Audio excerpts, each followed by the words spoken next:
Good morning and welcome to the Full Scottish on this, the 25th of August. This is Broadcasting Scotland's view and review of the stories making the headlines over the past week. And here to discuss the stories behind the headlines, I'm joined by two guests. First is Francis Coppola, who is a very well-known economist who makes the dismal science a little less dismal, perhaps. She's the author of the book, The People's Case for Quantitative Easing, and has another book in preparation on the absolute essentials of banking. Welcome, Francis. Hi. My second guest is Keith Brown, MSP, who's the serving MSP for Clackmannanshire and Dunblane, and the deputy leader of the SNP. A former Royal Marine, he has held several ministerial positions in the Scottish Government in transport, skills and lifelong learning, and most recently as the Cabinet Secretary for Justice and Veterans from 2021 to 2023. So welcome, Keith. Morning. We start the programme, as we always do, with an update from Ukraine on this day 914 since the full-scale Russian invasion of the country. President Volodymyr Zelensky vowed more retribution against Russia, while Kyiv and Moscow announced the exchange of 230 prisoners just over 2 weeks into Ukraine's surprise offensive in the Kursk region. Zelensky published a video of himself standing in a forested area said to be near where Ukraine launched its incursion into Russia on the 6th of August. It's the first such exchange since Ukraine launched its Kursk raid. Russia's defense ministry said the Russian servicemen swapped were captured in the Kursk region. On Saturday, President Zelensky said that Ukraine's operation in Kursk was a preventive strike to stop Russian attacks in the north and towards the regional city of Sumy. He told a news conference in Kyiv that the Kursk operation was difficult, but he viewed its progress positively. Ukraine said 5 people were killed in a Russian strike on a residential area in the eastern city of Kostyantynivka near the front line in the Donetsk region on Saturday. Ukraine has also carried out some evacuation from the key logistics hub of Pokrovsk amid fears it could fall to advancing Russian forces. 5 civilians were killed and 12 injured in Ukrainian shelling of the town of Rakitnoy in Russia's Belgorod region bordering Ukraine, according to the regional governor. Ukraine wants permission from the West to use long-range missiles to destroy targets deep inside Russia, believing this could force Moscow into negotiating an end to the fighting. 5 drones were downed over the Voronezh region in Russia's southwest bordering Ukraine, wounding 2 people, Regional Governor Alexander Gusev said. Ukraine's military intelligence directorate claimed to have blown up a warehouse storing 5,000 tons of ammunition in the Voronezh region's Ostrogovsky district. President Zelensky promoted Commander-in-Chief Alexander Syrsky to a 4-star general, his office said on Saturday, just weeks after Kyiv's incursion into Kursk. Ukraine marked its 33rd Independence Day by commemorating the thousands of civilians and soldiers killed in the war with Russia. Social media was flooded with messages of gratitude and support as Ukrainians greeted each other from around the country and thanked soldiers who were on the front lines.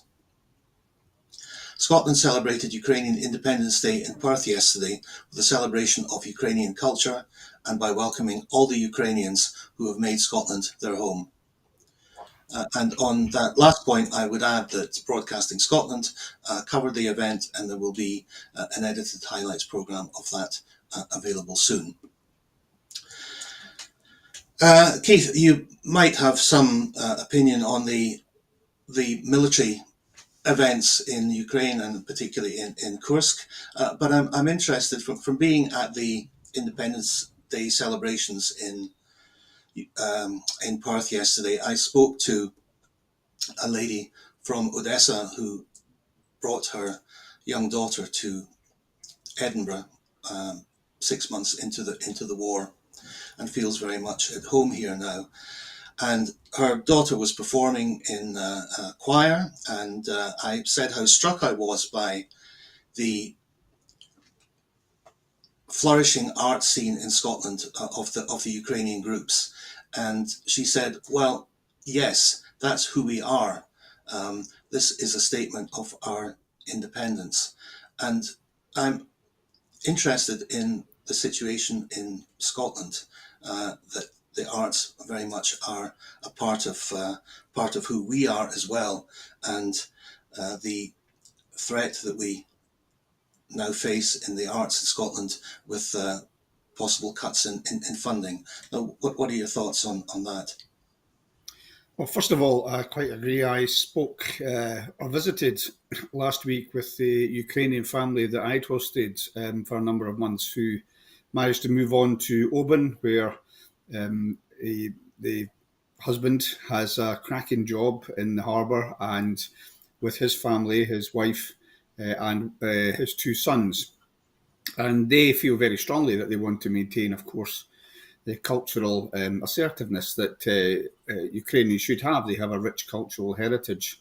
And it is tremendous to see the way that they're adding to the, if you like, the enrichment of Scotland, not just doing very essential jobs.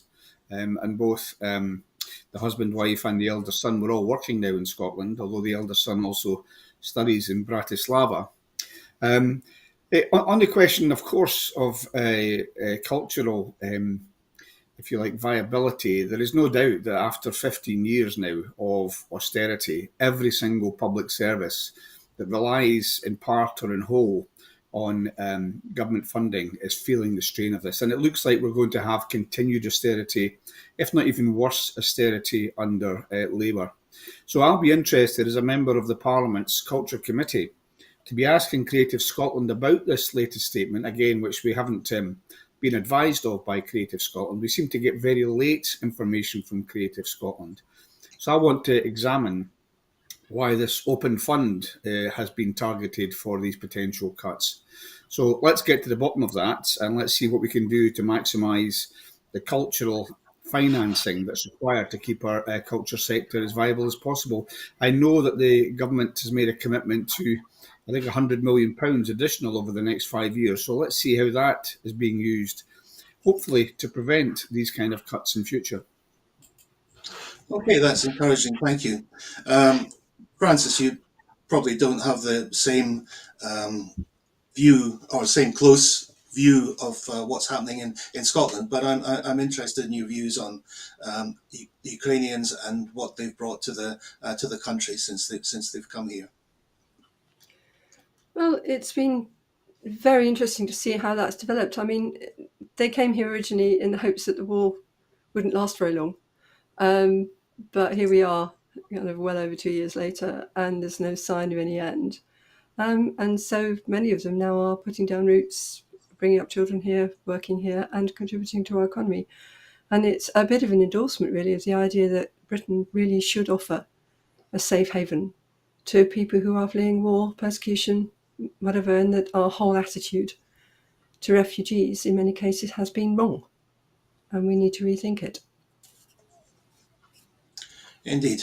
Thank you. Turning now to Gaza. At least 40,334 Palestinians have been killed and 93,356 injured in Gaza since the 7th of October. Israel made preemptive airstrikes on Lebanon overnight and called it self-defense to prevent widening the regional conflict by Hezbollah responding to an Israeli attack which killed a Hezbollah commander. Starting with you, Francis, I saw today that you tweeted to journalists, it's not Israel versus Hezbollah, it's Hezbollah versus Lebanon. No, it's Israel versus Lebanon. Sorry, yes, it's Israel versus Lebanon. Would you like to expand on that for us now? Okay. Israel has made an attack, a major attack, on the sovereign territory of Lebanon. It's done so claiming to be attacking Hezbollah, but as we know, what Israel claims is terror attacks and so forth is often not the case. It's just whatever they decide is something they want to hit. So what they've actually done is hit villages, towns in Lebanon. And we should remember that this is 3 weeks after they bombed the capital city of Lebanon, killing 3 civilians. That doesn't get mentioned. Israel seems to think it can strike any of its neighbours with impunity in the name of combating some terror organisation or other. In this case, it's Hezbollah. In the case of Gaza, it's Hamas. In the case of the West Bank, it's Hamas as well, even though much of what's been going on in the West Bank has had very little to do with Hamas, an awful lot to do with the Israeli government, Israeli right wing's desire to seize yet more territory. In the case of Yemen, it's the Houthis. Yeah, okay. But all of those organisations have said quite clearly that whatever attacks they are making against Israel are in support of the people of Gaza, and the solution is a ceasefire in Gaza, a permanent one. So if Israel wants there to be no attacks on its territory from terror organisations, or what it calls terror organisations, who are actually representatives of the Palestinian people, really, then it needs to end the war in Gaza and end its illegal occupation of Palestinian territory and engage properly in the peace process. It doesn't seem to want to do that. What it seems to want to do is pick fights with its neighbours. So it has been spoiling for some months now for a war with Lebanon.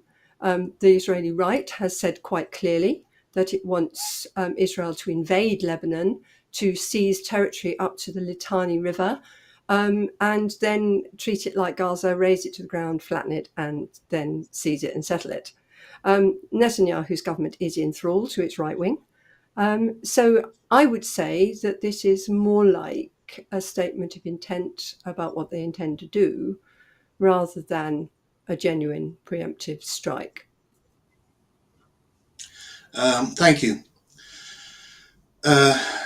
Keith, sad news of a potential widening of the conflict, which probably puts into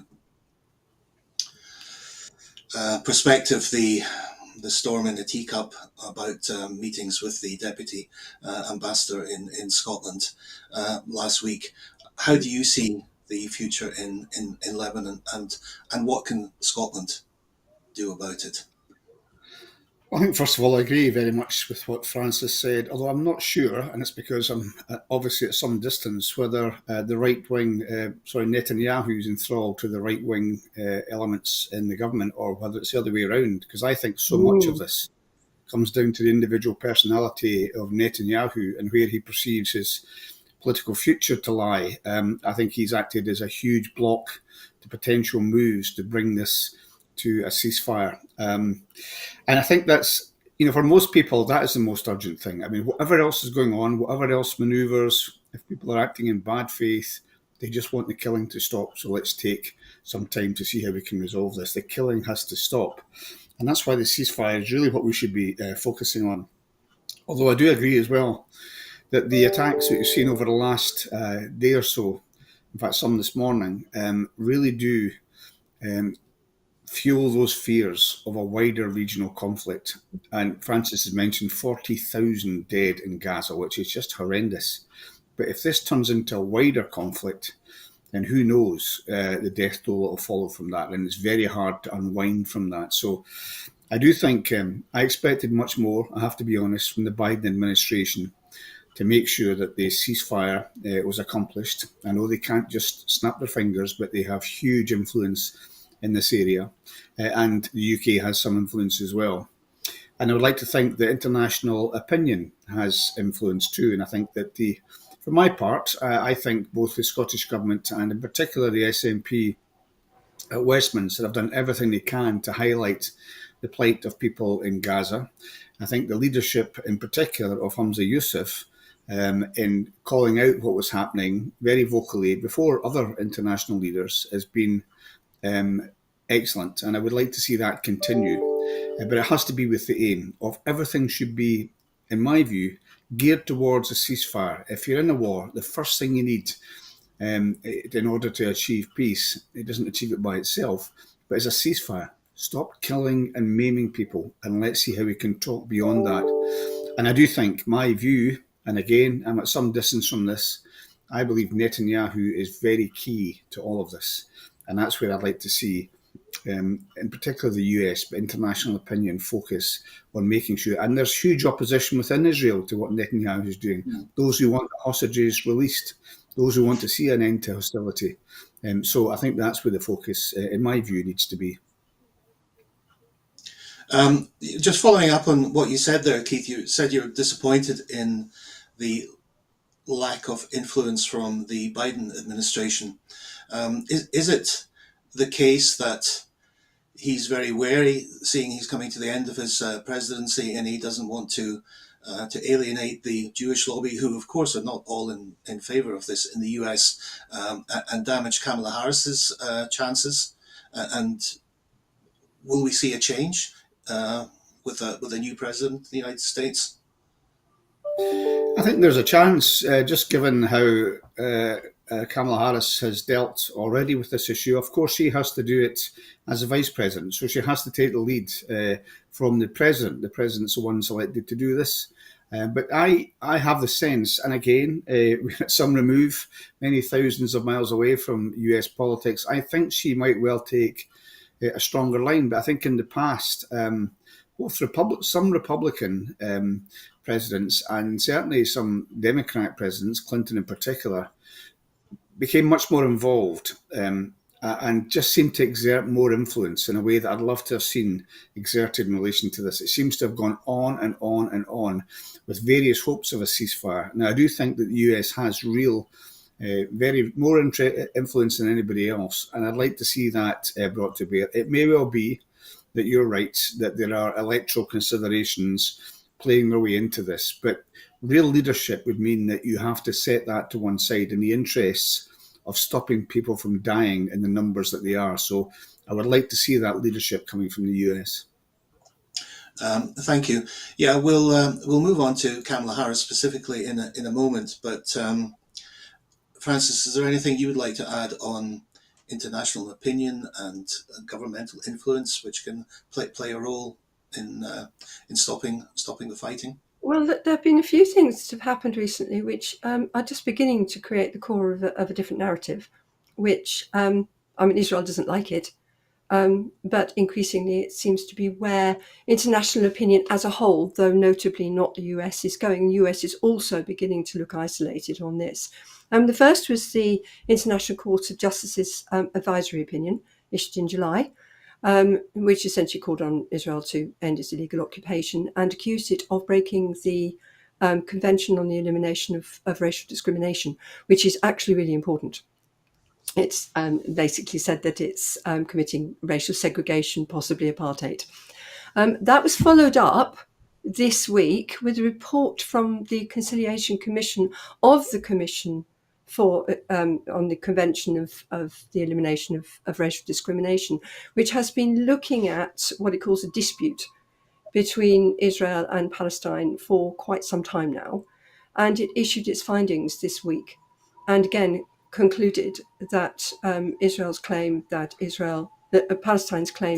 Israel was operating racial segregation and discrimination in the West Bank and Gaza and East Jerusalem, and even there's a mention of this within Israel itself discriminating against Palestinians, is justified, and Israel must bring it to an end. So that's important as well. And the third thing that happened again this week is the International Criminal Court, the prosecutor, issued his response to the criticisms that have been raised of his request for arrest warrants for Netanyahu and Gallant, basically dismissing everything. And among one of the things he said was that the criticism raised by the UK and then dropped, which was that Palestine couldn't bring this action because of the Oslo Accords, was not justified. And one of the reasons was the reading of the Oslo Accords, which said the traditional reading says something along the lines of Israel gave to Palestine the right to manage some types of legal case, but nothing against Israelis. And they've turned it around and said, no, actually, Palestine always had full rights to conduct all legal cases in its own territory, and they're not in Israel's gift. And what it did was for the purposes of the Oslo Accords, suspend those rights where Israelis are concerned, but that doesn't affect what the court does. So I'm expecting now that the court will consider the arrest warrants for Netanyahu and Gallant and hopefully issue them. And if that happens, then the problem that creates is that all states that are parties to the International Criminal Court would then have to arrest them if Netanyahu and Gallant set foot on their territory, which is interesting. It is. Thank you. Very, very informative answer there. We mentioned Kamala Harris during that topic. On Thursday, she accepted the Democratic presidential nomination, and her campaign has already resulted in overtaking or becoming level with Trump's figures in many of the swing states. Now, the Chicago events were full of razzmatazz and perhaps a little short on policy, but one thing that was clear about Kamala Harris was that she set out her stall without any concessions to MAGA ideology.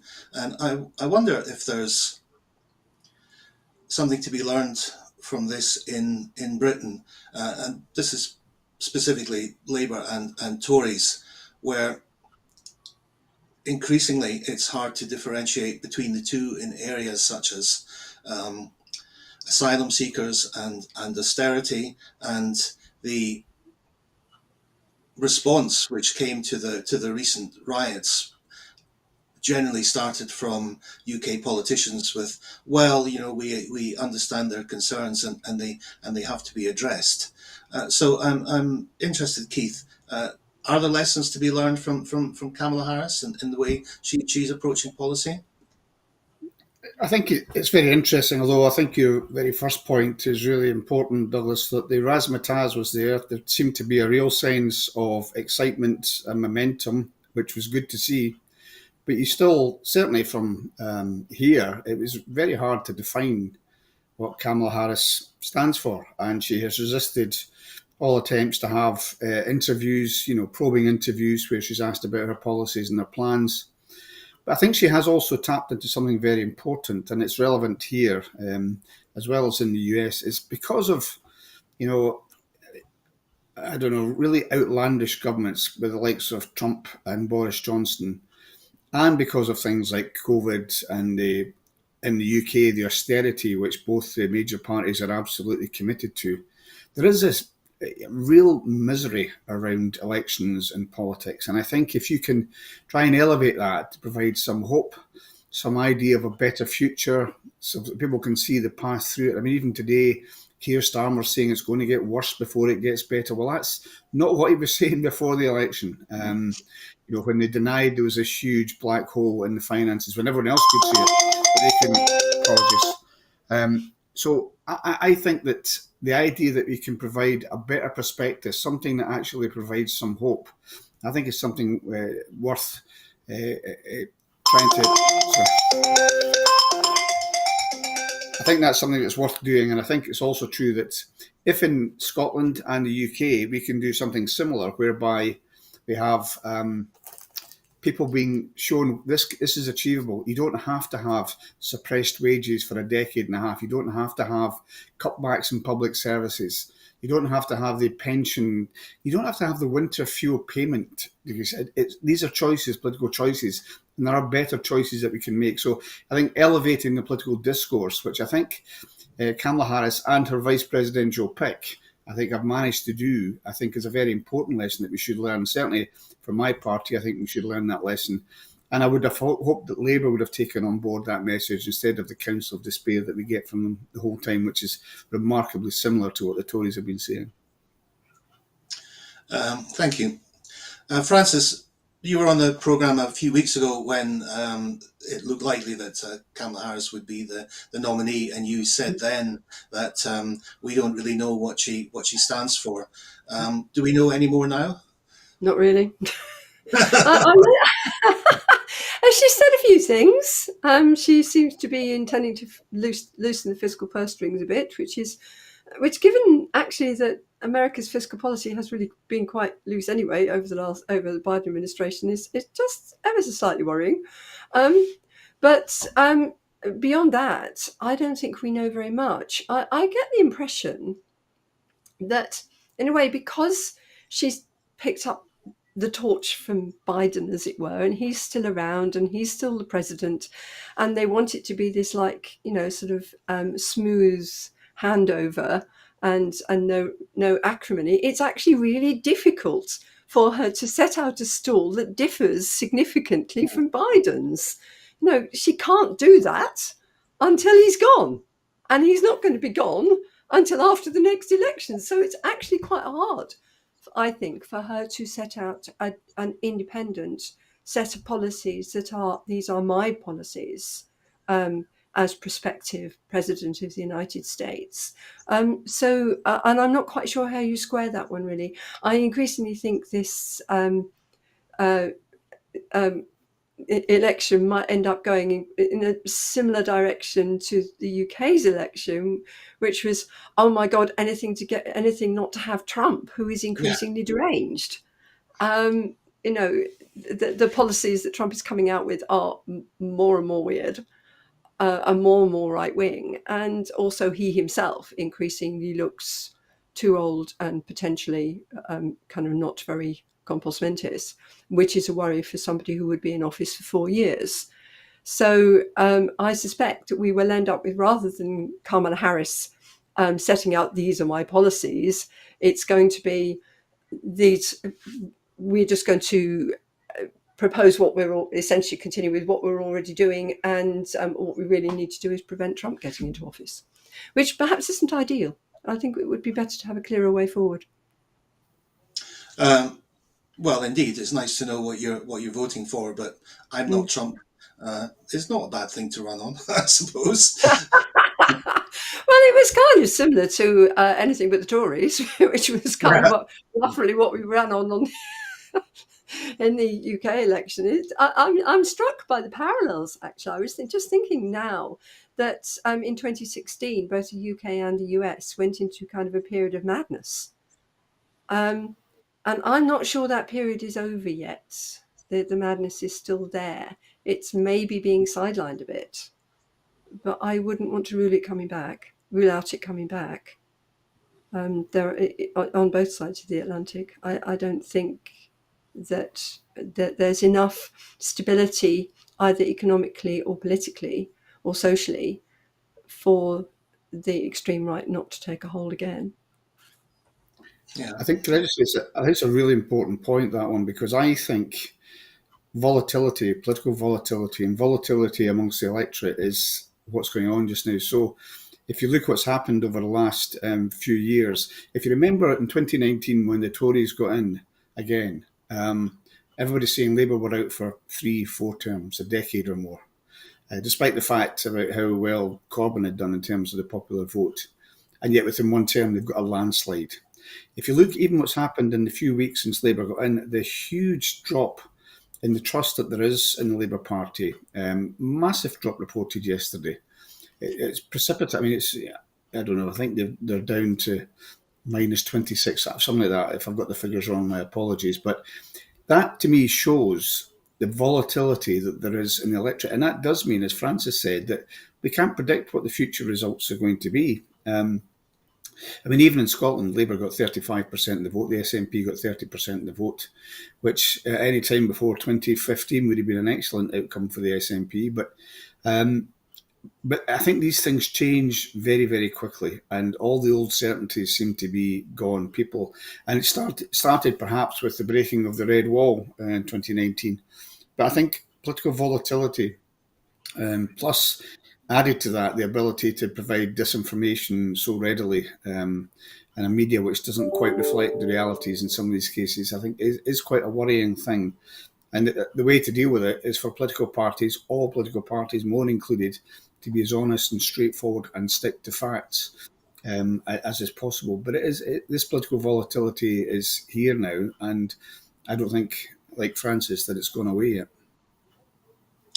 Yeah, thank you. We'll return to media coverage later, but now Scottish issue first of all. This week, Ofgem announced an increase in the energy price cap following the Chancellor cutting the pensioners' winter fuel payments, despite Sir Keir Starmer's promises to freeze energy bills. We also have the story of Scotland's renewables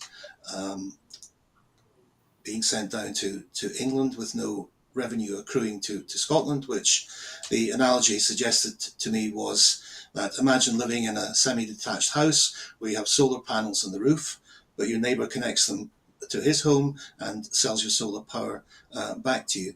So there are a lot of political issues to get into there, and GB Energy as well. So Keith, could you start unpicking some of this for us, please?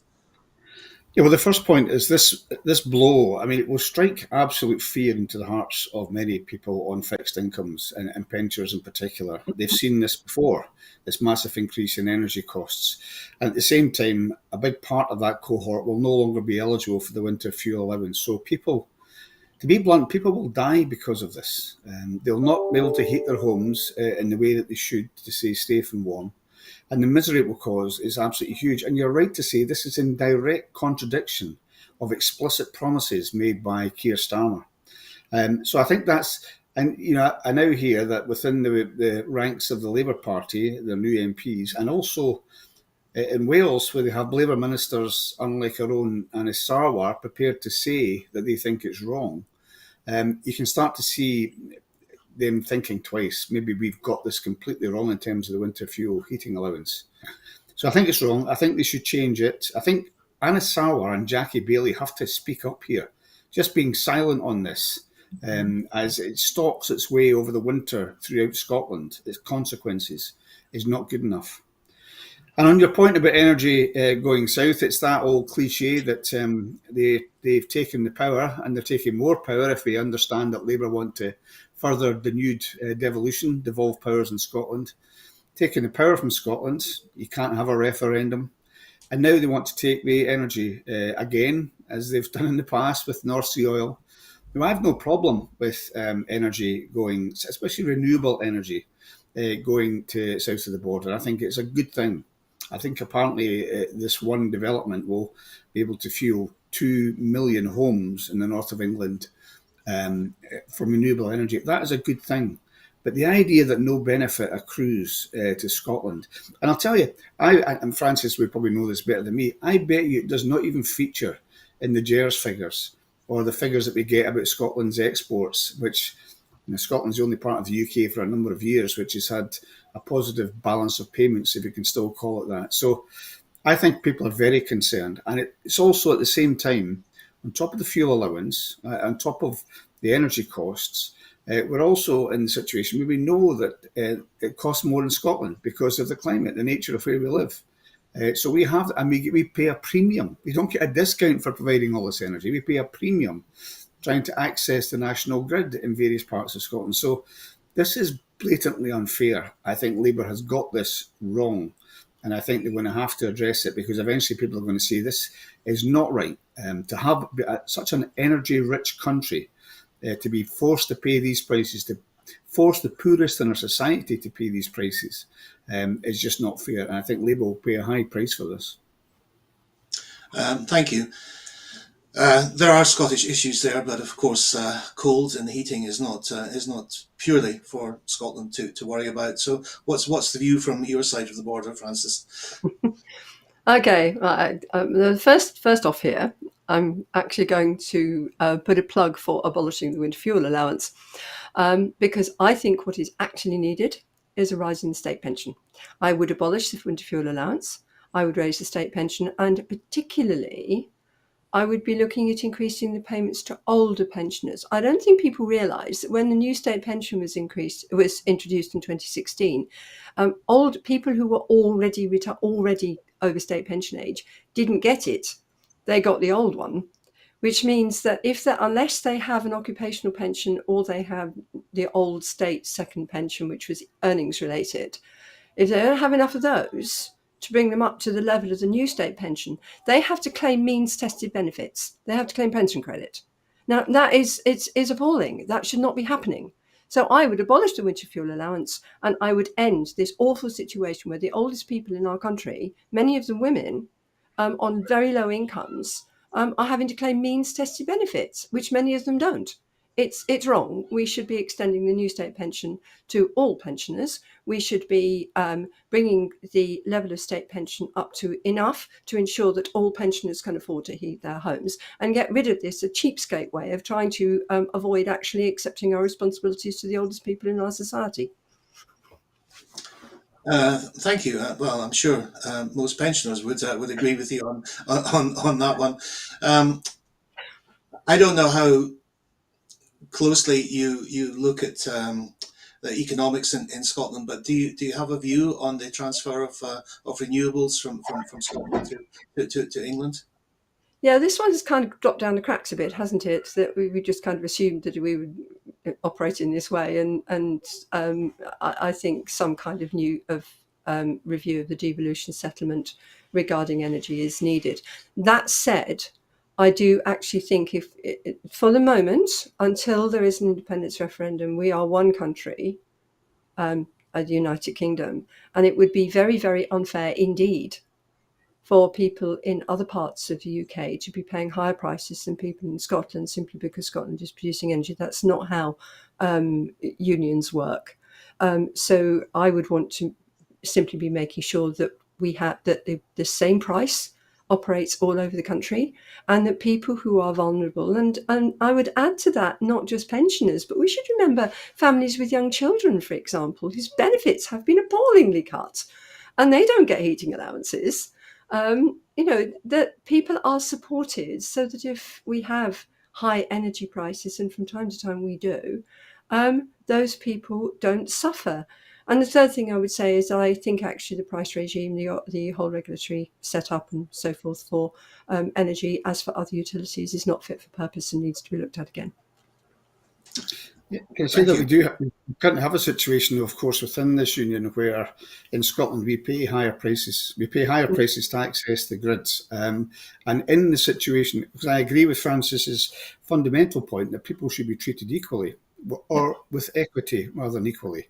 And by equity, I mean, if you live in a colder part of the country, you need to pay more for your energy. If you have to pay more to access energy through the grid, then you're going to be penalised for that. And that's currently happening in Scotland. So it would be great if there was a system of equity across the UK, currently which there isn't. I also fundamentally agree with Francis's point about the whole way that we pay for and procure energy. It needs to be looked at. And don't forget to tap into two of the themes which you've discussed, the taking away of powers under devolution and energy. The Labour Party want to impose new nuclear stations on Scotland.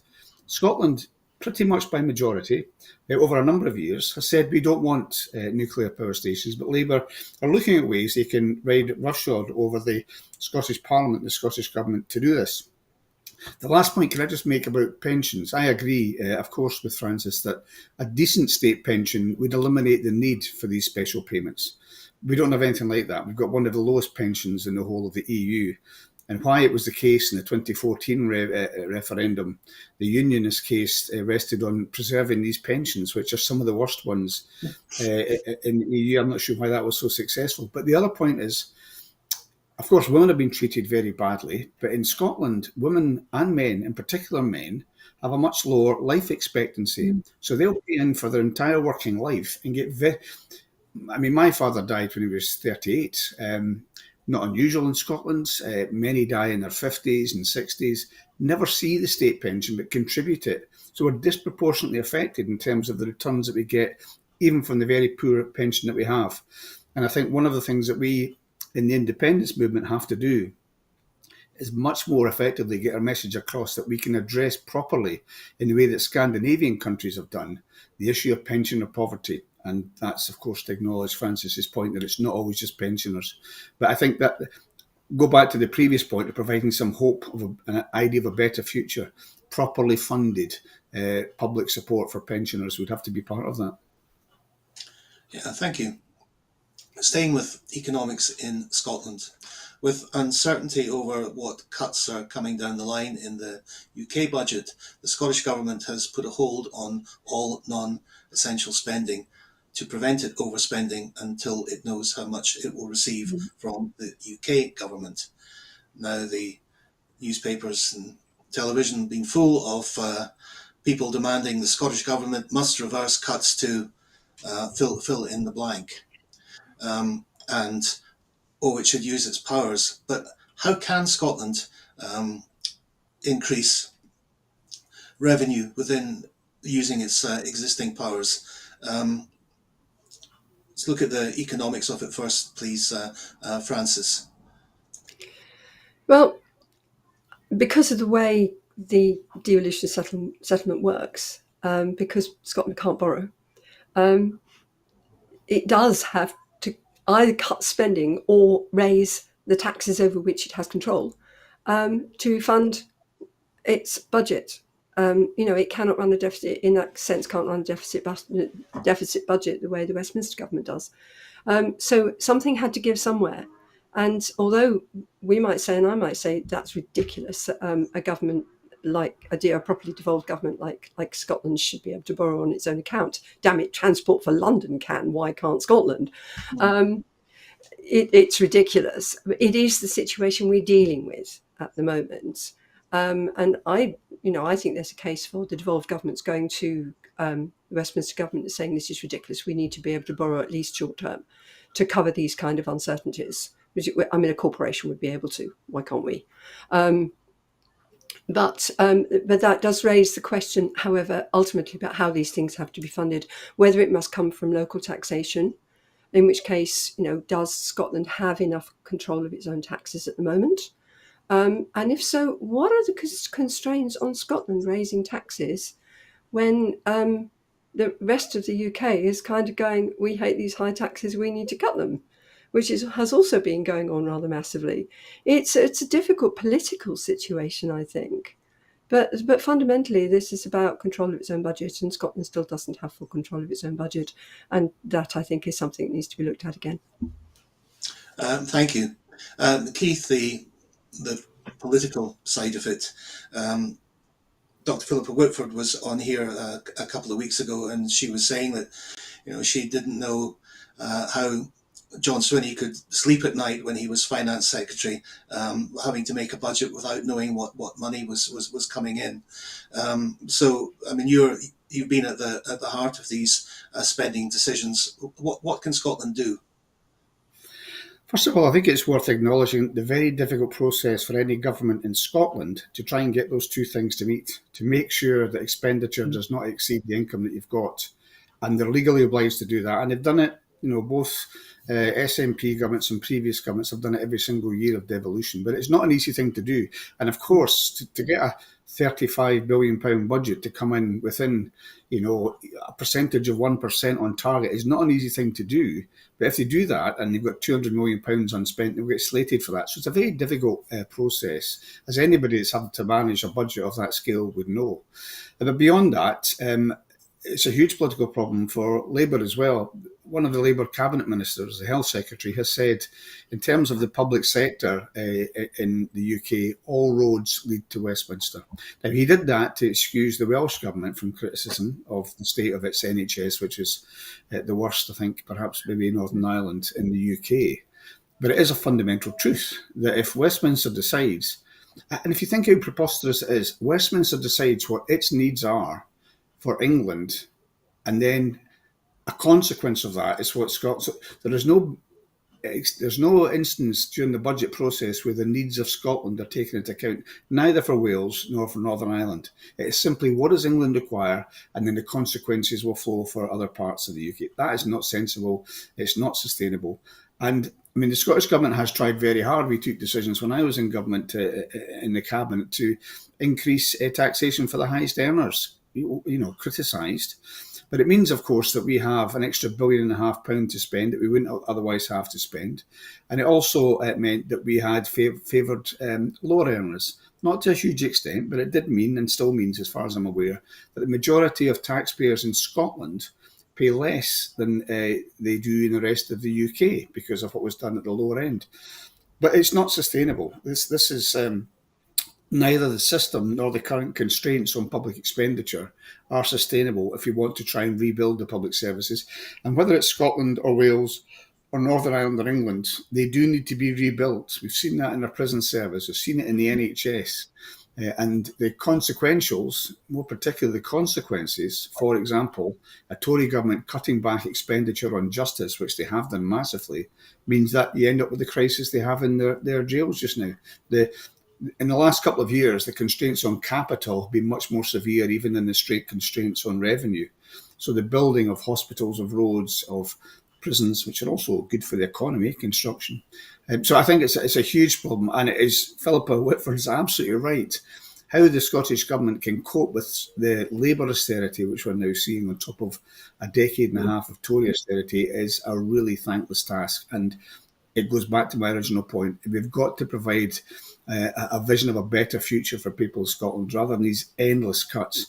And on top of that, just one last point, if we have this continuing disinvestment in public services so that they're denuded over time, and if we have, allied to that, the political volatility that we talked about, who knows, we could be looking in 3 or 4 years' time at the re-election of an even more right-wing Tory government committed to even more austerity. Scotland has to try and get itself out of that death grip from Westminster. Aside from the solution of independence, Francis mentioned the possibility of persuading the UK government to allow Scotland to borrow from being in government. Keith, is that a possibility? Well, it does have some borrowing powers, but they're very limited and for specific purposes. But I think that's already been asked by the Scottish Government of the UK Government. And as far as I'm aware, not just by the Scottish Government, but by ministers in Wales, who are also Labour ministers. There doesn't seem to be any indication from Rachel Reeves or anybody at the top of the Labour Party they're willing to consider that. She seems to be modelling her approach on George Osborne. So it has been asked, and I'm sure that the Scottish Government will continue to ask to do that. Borrowing powers, it may well help, but it's not the answer to it. There's got to be a different approach to public spending. And all the wealth that accrues to the UK exchequer from Scotland and other parts of the UK could be much better used. We don't need to be spending tens of billions of pounds or more nuclear weapons. There's so much that they could do differently if they chose to do that. And also the cost of nuclear power stations that they want to have in England and now say they want to have in Scotland. So there are different choices that could be made under independence. But I would like to think that they would respond positively to the Scottish Government's request for additional borrowing powers and additional resources, but I don't see any evidence of that so far. Okay, thank you. Now, returning to a subject which comes up so often in this programme, and that's UK media coverage, and not really the UK, more what comes out in Scotland. We had Douglas Fraser this week, the economics editor for BBC Scotland, describing the national newspaper as pro-independence propaganda without any mention of the political stances of other newspapers, including the one he used to write for. The TV executive this week was suggesting that the Edinburgh TV Festival should be moved to England because it would make it much easier to get to.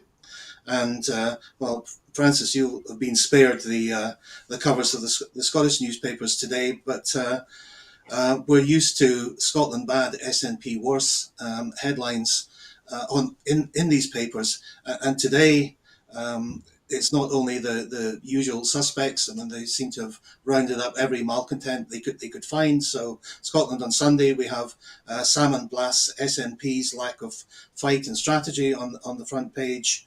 The Mail has written about the Queen Elizabeth Hospital in Glasgow with complaints about its cleanliness, and put a picture of it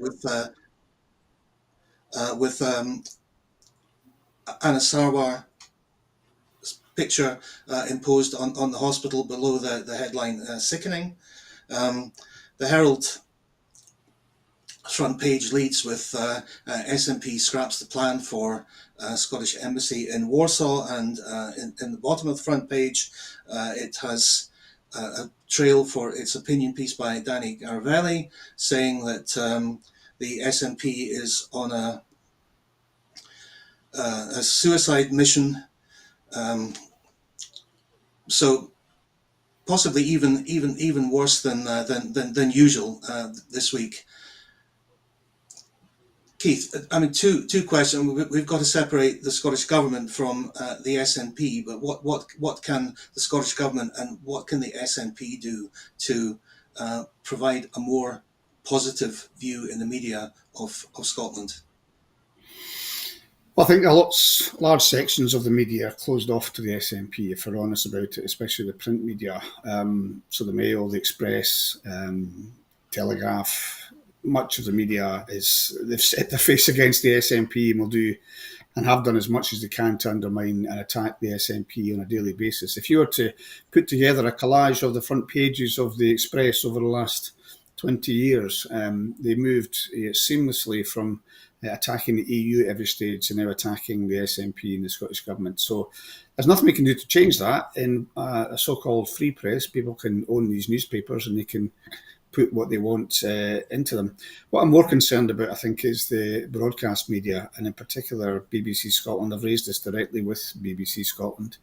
So, for example, just to give one example, this week they had the qualifications being announced in England and Wales, I think, for the school children, and they were down, I think, 4% on where they were.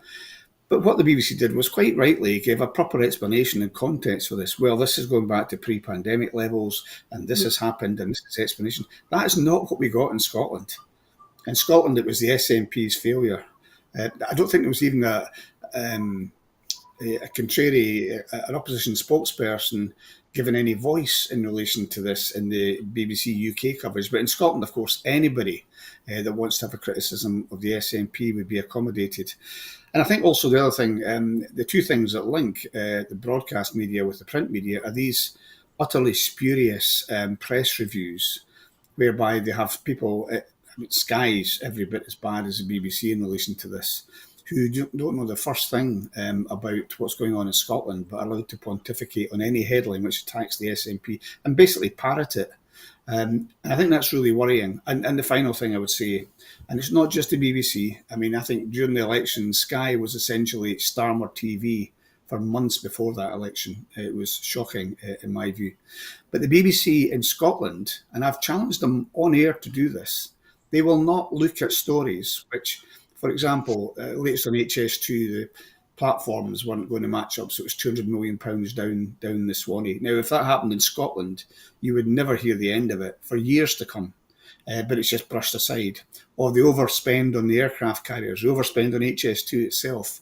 But the BBC in Scotland, even though Scottish taxpayers are paying their share for these complete disasters in relation to many of the infrastructure projects, they don't feel it's their job to examine that. It's got to be the Scottish Government. And there was one, I did listen to one bulletin, and it was one story. I think the top 5 stories were all, in one form or another, attacking the Scottish Government. And often they don't say the Scottish Government, they'll say it's the SNP. So your basic question, how do we overcome that? Well, all I would say, and there are many people, both in the independence movement and the SNP, ask that question, have done for many years. We have overcome it before. We've never had, a proportion of the media willing to support the SNP. a reasonable proportion. And yet we have managed to overcome that. In 2007 we did, and in many elections since then.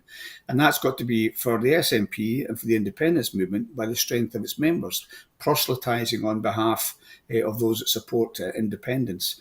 And social media used to be a good function of being able to do that as well, but that's become much less of an effective tool for many parties, although I think Labour did extremely well in terms of their Facebook work, and they had the money to do it, millions of pounds to do that. So I think the answer's got to lie in people power. The SNP announced its membership figures this week, which were 64,000. You will never find out what Labour have, and I think it'd be a fraction of that, perhaps even a tenth of that. So having that number of members, I think, is to be used to their advantage much more effectively, and that's true throughout the independence movement as well. Thank you. Francis, as I say, you're spared the Scottish newspapers, but I am interested in your view of what's presented about Scotland south of the border. I mean, you'll see question time and the way SNP politicians are treated there.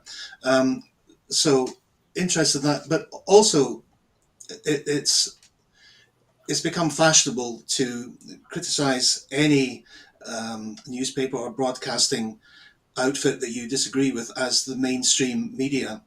I wonder, is there still such a thing as the mainstream media?